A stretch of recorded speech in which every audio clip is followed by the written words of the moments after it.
Welcome to the Becoming a Streamer podcast by Pipeline, where we interview your favorite streamers and learn about their journey to where they are today. I'm your host and co-founder of Pipeline, Snippy. Today, I'm joined by RyaStream, one of the most popular simulator streamers in the world. And I didn't know much about simulation streaming before meeting Rya, but I was absolutely blown away. He was a truck driver for over 15 years that just over a year ago decided to start live streaming. He found his audience on Facebook, and in just 4 months, he was able to go full-time and now has over 100,000 followers. If you love the episode, please make sure you share it with a friend. So, Rya, I'm not a simulation streamer, nor do I really play any simulation games, but watching your masterclass in Pipeline absolutely blew my mind at how crazy your setup is. It gave me a deep appreciation for what you do, and I'm so glad to have you on today.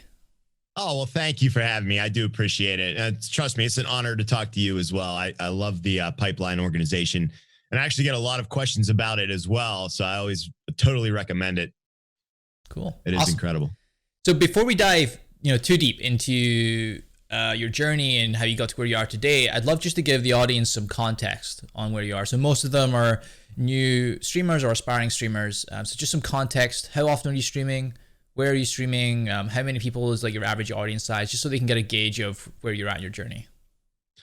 Yeah. Right now I stream 5 days a week, usually 6. I do Monday through Friday. And I also try to do 2 streams a day, at least 3 or 4 times a week right now. I would like to do more, but my voice simply can't handle it since I talk way too much, according to some people. But yeah, that's about as much as I can do. Probably I do about 9 or 10 streams a week. So yeah.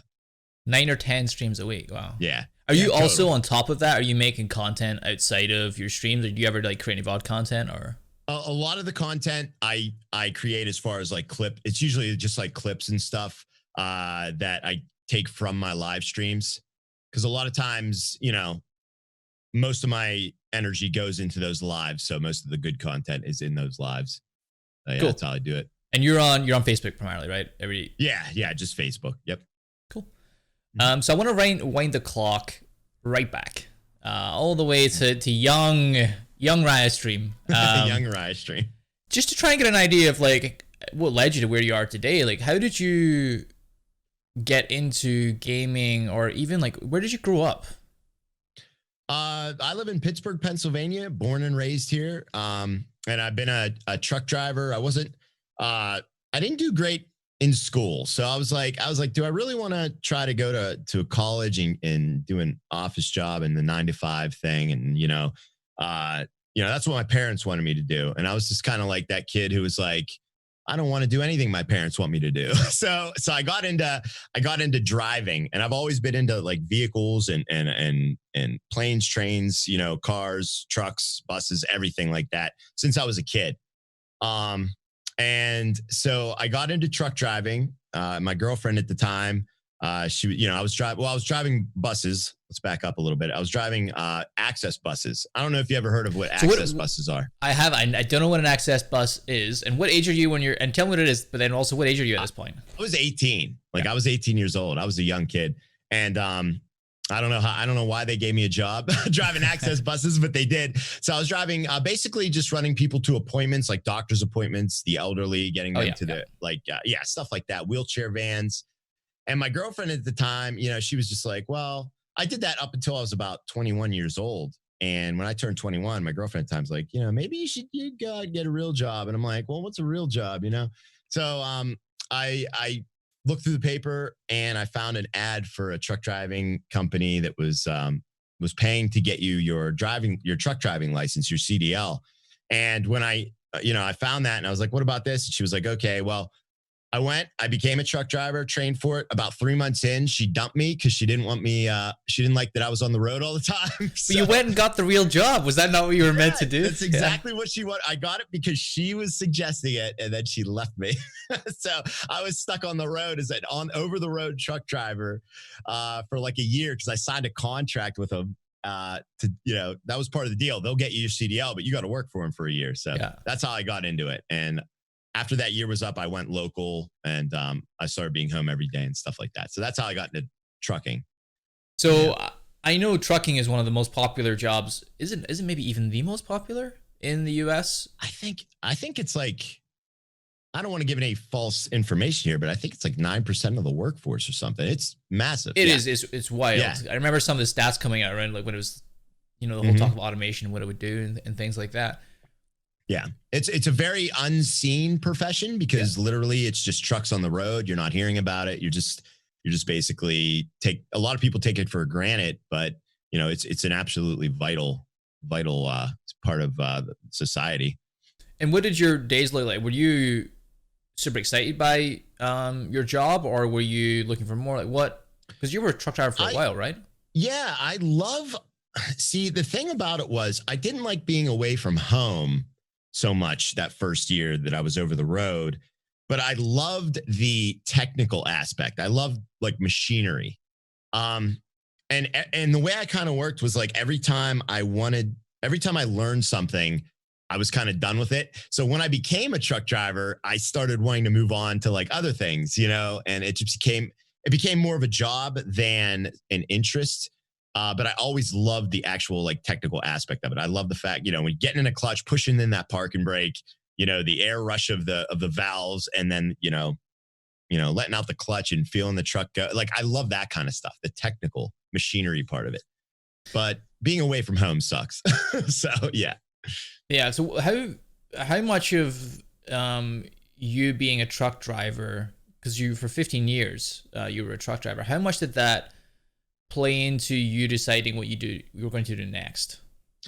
Well, it was 100%. I mean, the whole entire reason I found simulation games is because I was a truck driver and because I had that interest. When I've been a gamer since I was a kid, Super Nintendo, I played all the AAA titles, GTA, Mario, I had all the game systems and stuff like that. So I had a huge interest in gaming, but I didn't know about the wonderful world of PC gaming and all the extra stuff. I was a console gamer. So all the extra stuff that comes with PC gaming that isn't mainstream, I had no idea existed. And I think, just from being a truck driver, I think it popped up on maybe my suggested videos on YouTube. I found a guy, can I say his name? Yeah, go for it. YouTuber, Jeff Favignano. He's one of the top simulation YouTubers, and he's just a master at what he did. And I watched a video that he did on American Truck Simulator that just popped up on my YouTube, and I was immediately, I was like, how does this exist? Like, this is a game where this is my job. Like, how is this a game? How is this fun for somebody? And the more I watched it, the more I was like, I think I got about 15 minutes in that video, and I was like, I have to have this. I have to get a PC now. It's so interesting because you're a gamer, but you had mentioned your job became a job, right? It wasn't as interesting to you. It was like something you had to do, but you saw this YouTube video that was your job. Why did that capture you? Why did it capture you? It captured me because it was like something that I had never, ever seen before and didn't know existed. And the fact that I watched Jeff having so much fun with it, it really like breathed new life into it for me. Because when you do something for so long, you start getting in a routine. You start to not appreciate the why you got into something in the first place. And then when I watched him, I was like, I got to get this. It was just clicked. So got American Truck Simulator. So you got the game. Mm-hmm. You're still working full time. Like, what are you back in your shoes? What are you working at this point? Because I imagine the hours are pretty long as a truck driver. Yeah, well, when I became a local truck driver, I'm not going to say who I work for, but it was a company where I did have, I was only working like 10 hours a day. So I did have some spare time, 5 days a week. So I had my week, I had like a couple days off, and that's when I got into it. I wasn't on the road at that point. This was I want to say about 3 or 4 years ago. That was the first time it was about 3 years ago when I got my first PC. So you were inspired to pick up the game. You're working a pretty normal kind of 9 to 5-ish work week, like 40 to 50 hours a week. It was overnights, but yeah, you could call it that. It was a routine. Yeah. You got the game. So playing the game is one thing, and falling in love with the game. How did you get into the actual making content side of it? And at what point did that happen? So you got the game, you'd never made content before. How did you get into making content? Well, there was a bit of a transition there because when I first got my gaming laptop, I was actually playing on a laptop. And playing a truck sim on a laptop is a little tricky. I feel like playing goofy. Any game on a laptop is hard. Yes, it was a little, $700 HP I picked up at Best Buy. It wasn't very powerful. I think it had like a 1050 Ti in it. And I was playing truck sim on it, which the cool thing about American Truck Sim is you don't need a powerful PC to play it. So I just hooked up to my TV and I actually built I wish I would have thought of it. I would have popped it up on screen, but I built a little chair and stand to hook a wheel up to. So I'm sitting in front of my TV with my wheel on this little, it looked like a coffee table with like a chair hooked to it, mounted to it. It was a little gamer chair. And so I was just sitting there playing on my TV. And that kind of led to me. I started taking pictures of that because other people, I joined some Facebook groups for American Truck Simulator. And I saw all these people showing their setups and stuff like that. And I was like, I kind of want to share this. So I posted some pictures and it was very well received. People were like, oh, I never saw somebody make their own setup, and the ones I have seen are very bad and yours actually looks pretty good. And I was like, oh, cool. So just sharing with the community and seeing how awesome the community was to me kind of kept that ball rolling. The positivity in the simulator community was unlike nothing I've ever seen. Like I joined Call of Duty groups and there's a lot of toxicity there.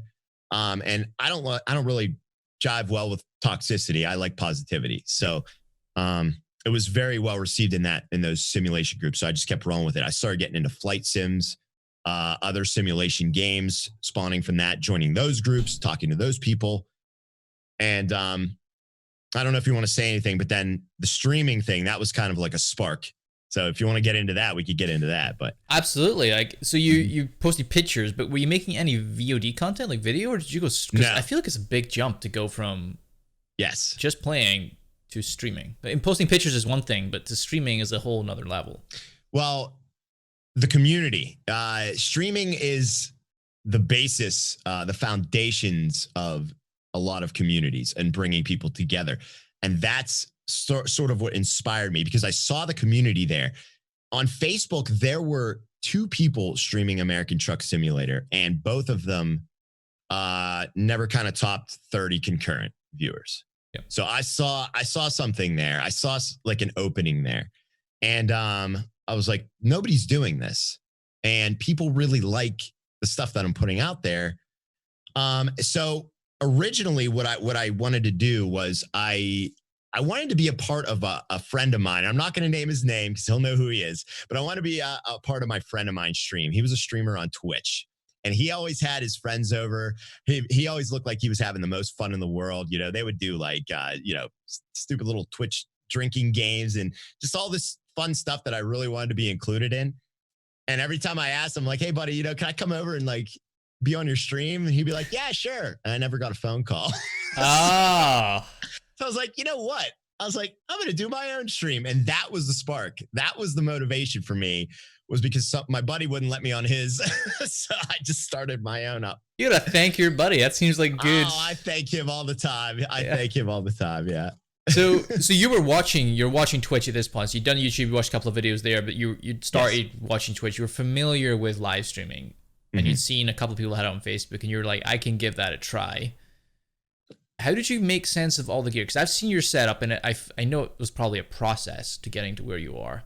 Oh yeah, of course. But simulation streaming I'm not going to say like even just core live streaming is simple, but the comparison, the amount of stuff that's going on in your setup is a lot. Yes, it's all just kind of try as you go. That's how it kind of went. When I first started streaming, like I said, I found that opening on Facebook. Nobody was doing it. Yep. There were a couple people, but so I just started doing it. I started posting my very amateur stream in the groups. All I had was literally it's a Thrustmaster. It was a Thrustmaster T150 wheel, which is a base entry level wheel. It's the wheel that you get at Best Buy because it's the only one they have. So I got that wheel. I had it. I had my little driving setup.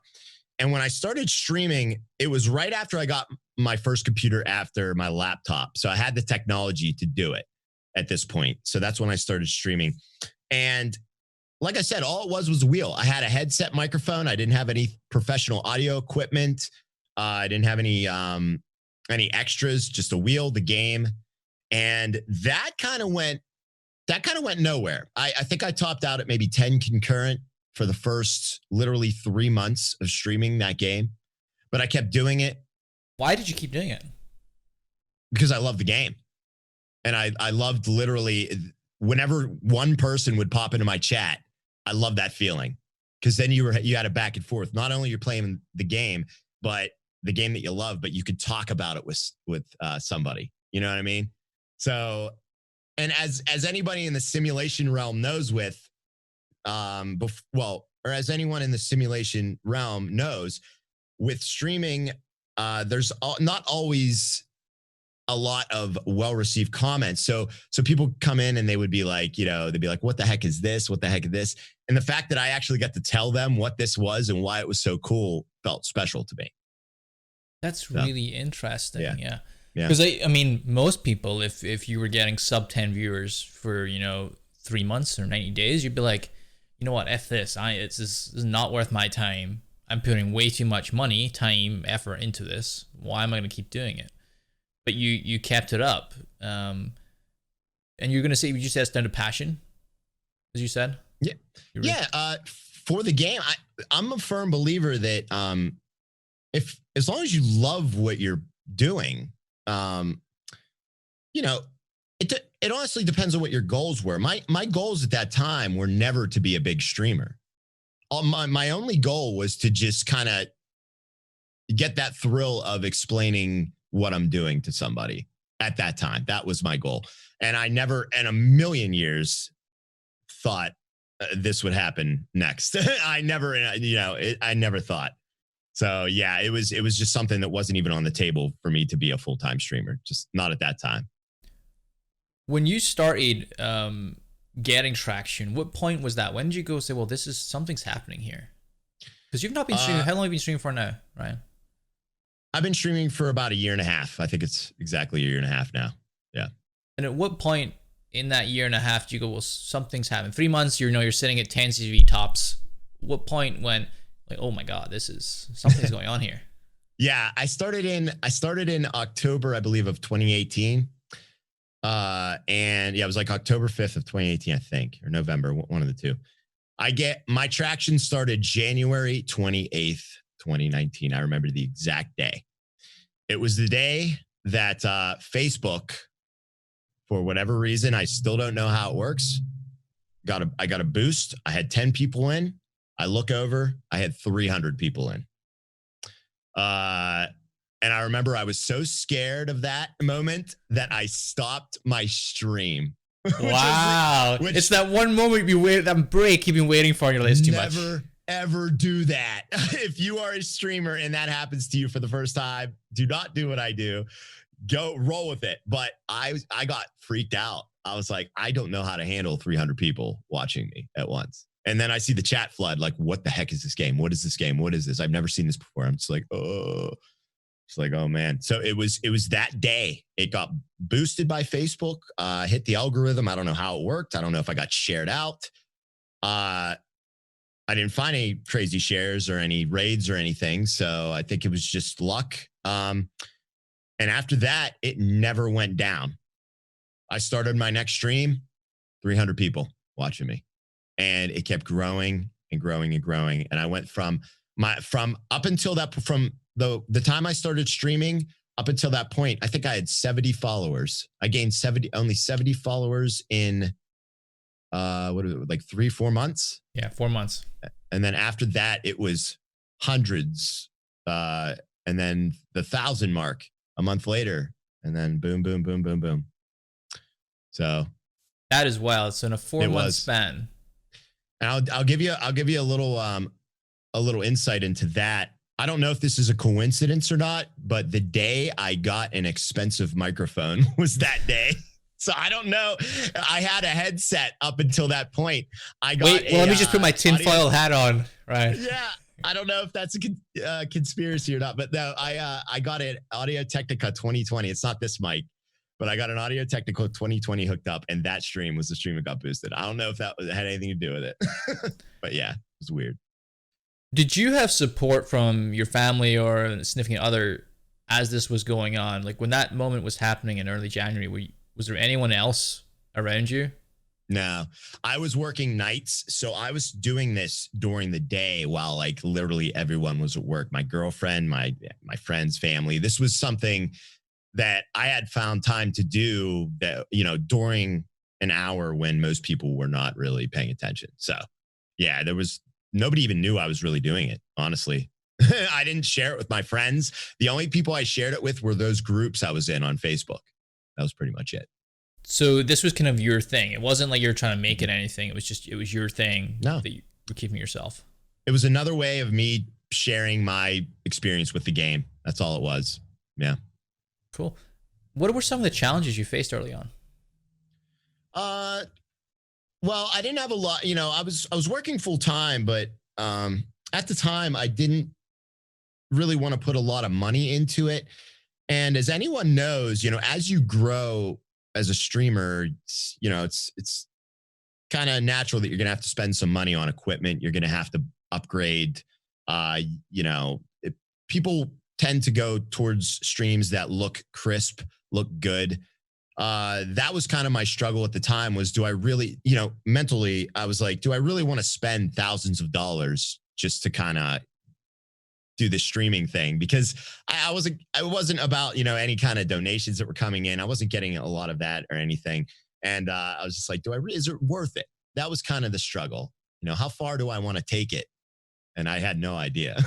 I had no idea how far I wanted to take it. And what changed? Because I think a lot of people go through that. And you see a lot of early streamers who spend almost way too much money right at the start. Yeah. How did that change for you? Was it based on, results that you were seeing? Yes. Were you investing like I was making X so I could put in Y, or was it like I can see this if I plot out a couple of months I can put more money in? No, it wasn't. I was making so. I think what actually helped me at the beginning, and I don't know if this was a good idea or not, but I like doing it. I did weekly giveaways, and not just $10 gift cards. I was giving away steering wheels. That's what I was using my donations for. So any stars on Facebook that were coming in were going straight to donation, or I'm sorry, not donations, going towards giveaways. And I was giving away a lot of stuff. And I think people kind of were looking at me a little different back then, because I think a lot of streamers, they looked at it as a way to make money, whereas I was just giving all that back.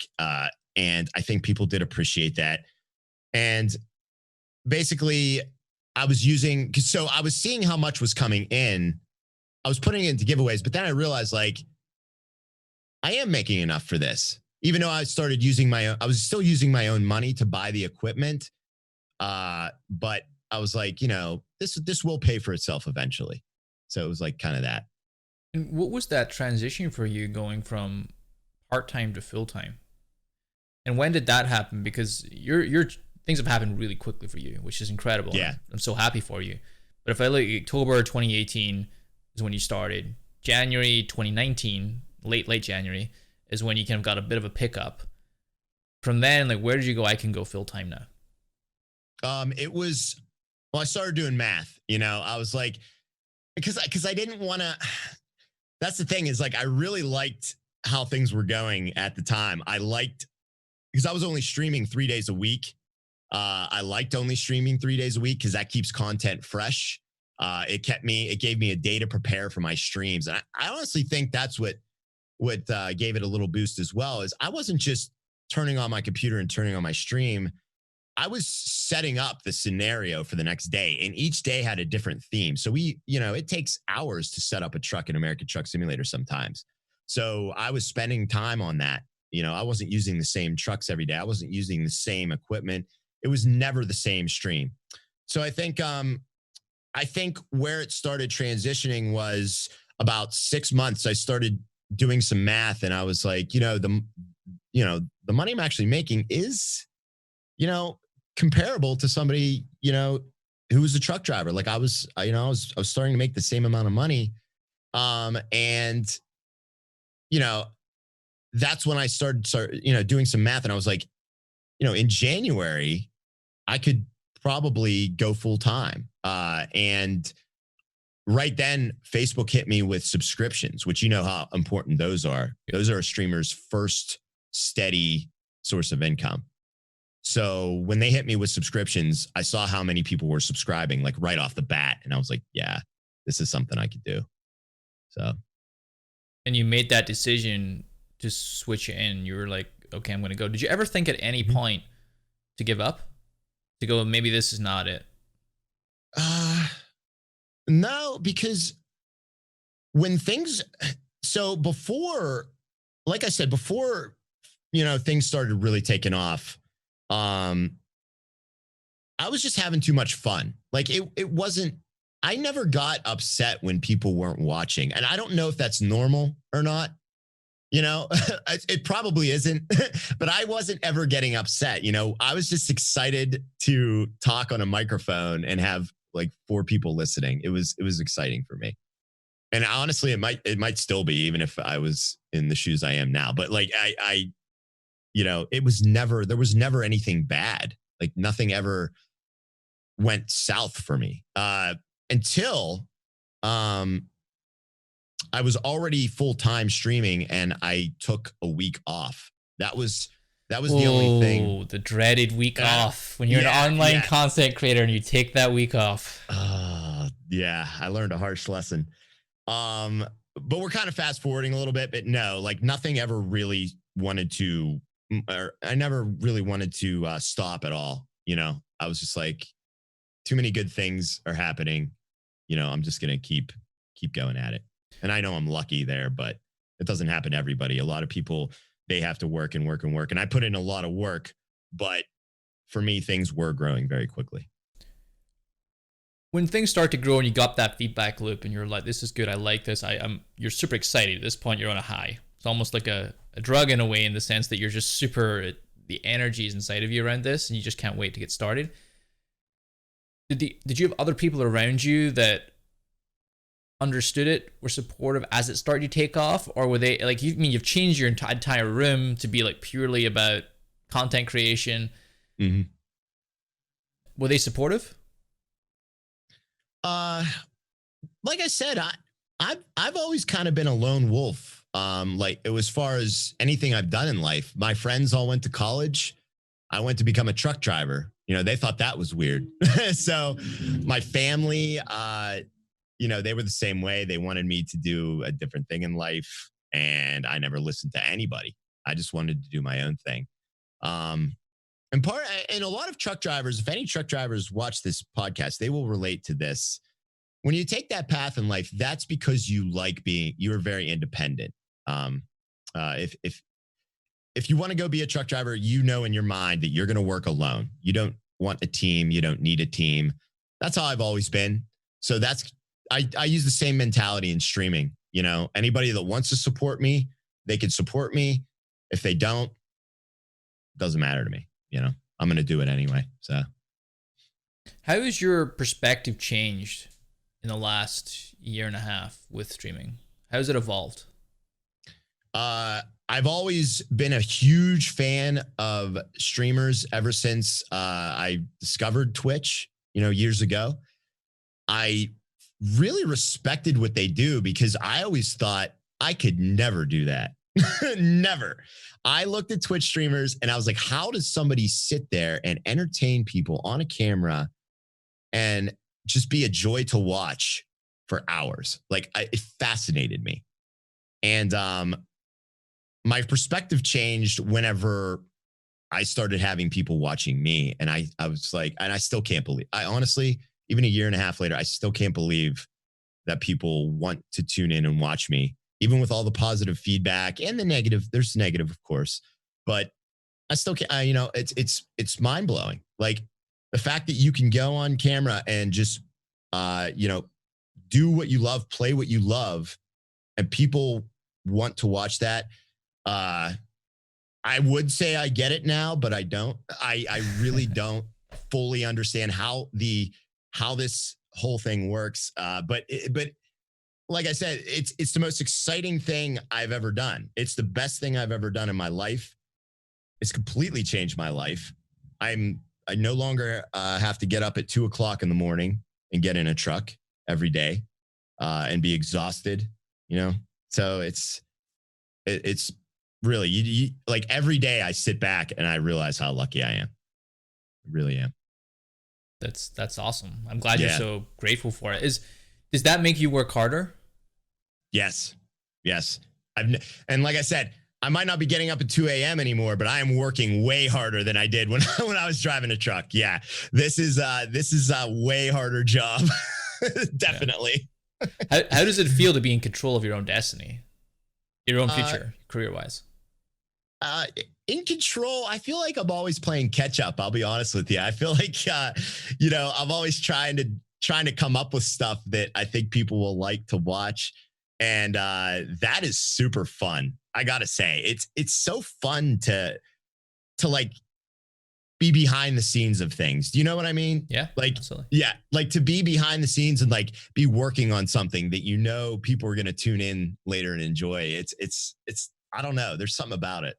That dovetails that question I want to ask you, which was, you're a full-time content creator now. The expectations of your community are, being there every day and entertaining them.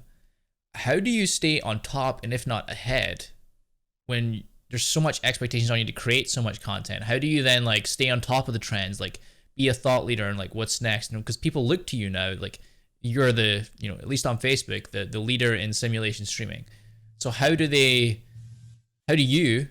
keep up with the industry outside of your own stream? I've actually been pretty lucky. Well, being full-time helps because when you don't have to go to work, you could spend a lot more time. You could be there for those moments when a game drops. You could be there whenever, people kind of expect that from you at that point. When I'll give an example. A game called SnowRunner just dropped a couple days before we recorded this, and actually dropped yesterday, the day before we recorded this. And I was able to get early access to that game. I played it for about a week beforehand, got about 30 hours in. So I knew that game before I streamed it. And that's kind of how I do it. I have support from some really good publishers. And as American Truck Simulator's developer, they were in my stream yesterday. They've been super amazing at, giving me news when it happens. I get an email when something happens and I can relay it to my community. So those types of things help big time. But you got to do research. I mean, people can feed me all the information I want, but if I'm not looking at it and digesting it and comparing it to other things out there, that's useless. That's meaningless. So yeah, you just have to look it up. You have to be aggressive. How much, looking at your setup today, and I've had a bit of behind the scenes look at it, it's super comprehensive. How much of your understanding of being a truck driver for 15 years parlayed into how competent you are with all of the moving pieces for live streaming? He called me competent. That's a good one. I mean, I would say more than competent, an expert. Because most people are like flailing around, but I feel like you've got it together. Well, I kind of flail around. So here's the thing with that. I do know trucking. I do know the trucks. I'm able to talk about that kind of stuff. I can relate to real truck drivers. But as far as my driving, I don't know how many streams of mine you've seen, but I get in a few accidents here and there on the game. Few wrecks, yep. And when I say a few, it's in the teens and 20s. But yeah, so but that comes along with paying attention to the chat. I think the chat does get a kick out of that as well. I've actually turned that basically into one of the keystones of my content is screwing up. And when you're a streamer, people know when you're doing something on purpose. You can't hide. There's no hiding as a streamer. You put the real you out or you're not going to, some people can act really good. I can't act good. Okay. So that stuff is real. And people I think they love that when somebody really screws up something and it's not just a show or an act and they really are in that moment with you. It's amazing. It's something very unique. So yeah, I'm not super competent as far as the driving is concerned. But as far as the technology is concerned, that just came with time. Over time, I built up my setup. I got a switch box, like a button box, for like all the truck control switches, um, more advanced wheels, uh, shifters. So I already knew how to shift a real truck. So when I got all that stuff, it was like second nature. The simulation aspect of those games is spot on. I mean, you shift the game like you shift a real truck. So naturally, just walked right into that. That's really interesting because I know I speak with a few like FPS players, for example, and some of the expectations if you're streaming, you should be good at the FPS. And it's very hard if you like, for some people went from like a console playing FPS to a PC playing FPS. The jump's quite big, and then like learning how to use the mouse. But it's so interesting how you mentioned what happens IRL for truck driving translates almost 1-to-1 to what you're doing in the game. So I would guess that would go for a lot of simulation streamers. If you did that in real life, it would translate almost 1-to-1 to what you're doing. Yeah, I'm good friends with another streamer who used to do excavating, and we play farm sim together. He has his setup like an excavator, and he controls it like it's second nature. And to watch him do that is quite amazing because I could never do that. I never ran an excavator. And he's sitting there with his two joysticks, like, going back and forth, operating a crane and farm simulator like a complete pro. And I'm just sitting there like, like you're amazing, but I couldn't do that. That it translates from the simulation games. If you're good at something in real life, you'll probably be good at it in that game. And pilots too, like flight sims and stuff like that. One of the things you brought up earlier was going on Facebook and this magical moment where the algorithm picked up. And this is not unique to Facebook. It's actually most platforms. There's this moment. And some people say it's luck, but you also put yourself in that situation to, be lucky. How much do you attribute it to being on Facebook versus another platform, like starting out on YouTube or starting out on Twitch? Oh, Facebook. There's no way I could have done what I did on any other platform. And I'll tell you why, is because a lot of people that watch my stream never watched a stream before. They're not gamers. They're not on Twitch. They might be on YouTube, but they're not on Mixer. They're not on, they're people that somehow, got sent to my stream that found it. Truck drivers, mechanics. I'm not going to typecast anybody, but I'm just saying like people that had an interest in the things I was playing, but weren't necessarily looking for a gaming stream, if you know what I mean. And Facebook is real good at putting stuff in front of you like that. So yes, huge help. Definitely. It makes sense. I think there's a good lesson in that for those listening is, when you're looking for a platform or a game to stream, is really thinking about, why would people or who are those people that would be there to watch your content. And I think you're a prime example of being in the right place at the right time with the right content that people want. You've been in the game now for a year and a half. You're full time. It's just the beginning. You've had phenomenal growth over the last, year and a half. You've got over 100,000 followers, like well over that now. And it just seems like you're going strength to strength. The Facebook platform itself is growing.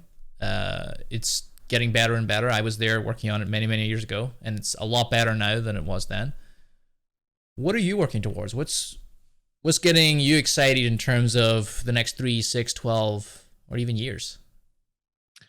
Well, the community keeps growing, which is incredible. It's not just me on Facebook anymore.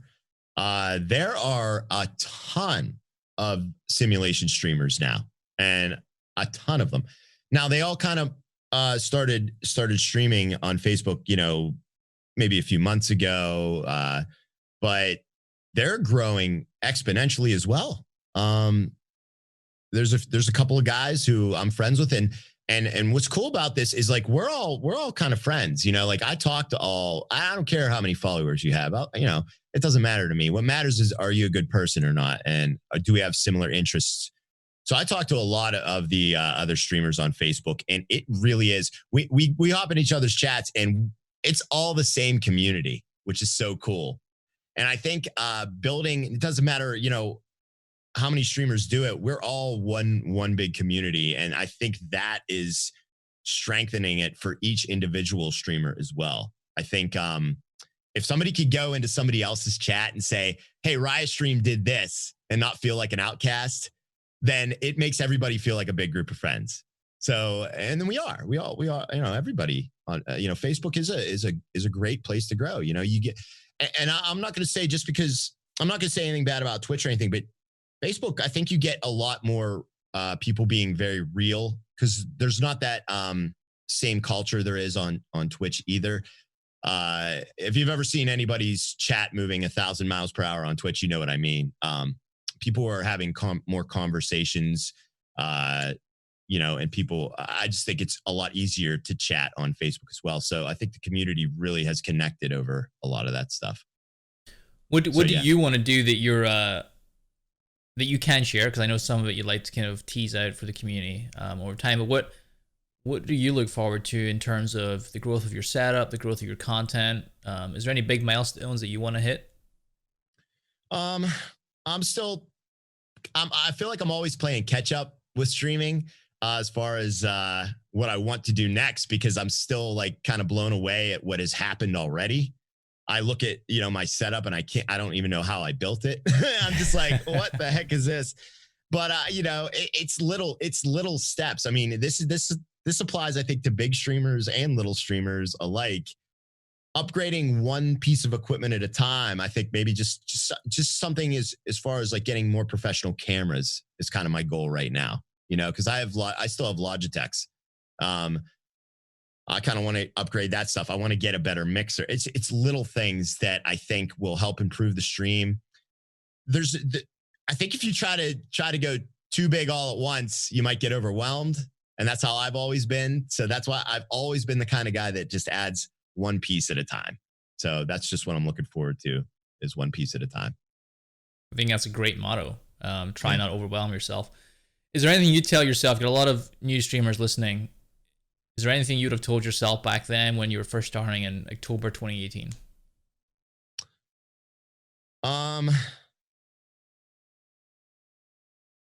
Quit your job a little earlier, I guess. I don't know, because I feel like I had no idea what was coming, man. It slapped me in the face. It really did. And if I would have told myself, hey, you're going to be a full-time streamer in a year, I would have been like, who the heck is this guy?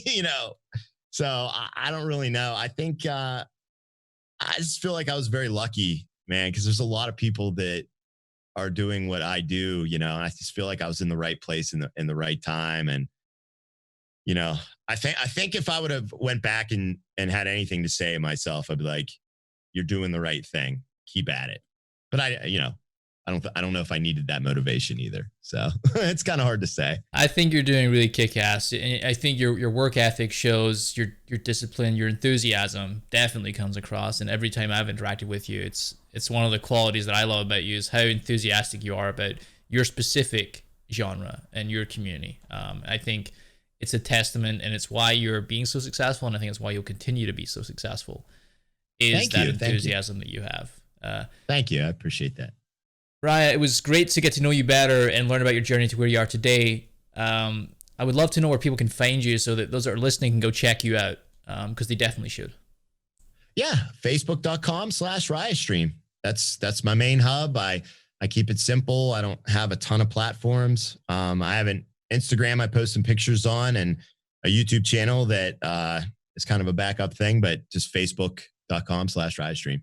That's where you can find me. Cool. Well, you heard it, folks. Thanks, Ryan. This is great. Thank you so much. I had a blast talking to you, Steven.